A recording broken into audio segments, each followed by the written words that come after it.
ఈ రోజున నీ భక్తి ఏ విధంగా ఉండాలి చెప్పు? లాభకరంగా అనందరూ. లాభకరంగా ఉండాలంటే ఉత్తగా వచ్చి ఉత్తగా కూర్చొని ఉత్తగా పోతే లాభమా? ఎలీషా దగ్గర సరుకుందా? గేహజీ దగ్గర ఏం లేదు అనండి.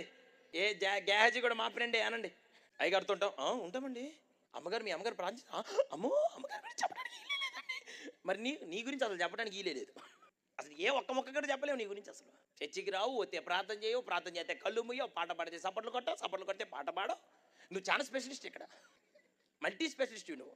చివరికి వచ్చి నువ్వే అంటావు, అయ్యగారు మరి ఎంత ప్రార్థన చేసినా లాభం లేదు అయ్యగారు. ఒక ఆమె నా దగ్గరకు వచ్చి, అయ్యగారు ఇప్పటికీ లీటర్ కొబ్బరి నూనె దాపించినావు, నాకు ఇంతవరకు కడుపు నొప్పి తగ్గలేదు అన్నది. దుంప ఇదేందిరా, లీటర్ తాగినవా?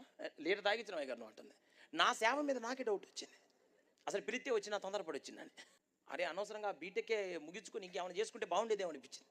తర్వాత వాళ్ళ భర్త, ఆవిడ గారి భర్త గారు వచ్చి, అమ్మో ముందా పొగాకు నవ్వటం మానే మేకలాగా అని అన్నాడు. సరిపోయింది.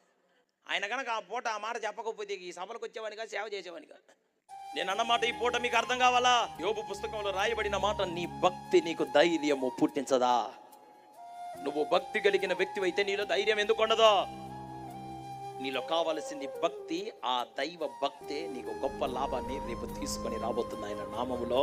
ఆ కృపను నా దేవుడు మీ అందరి మీద కుమ్మరించును గాక.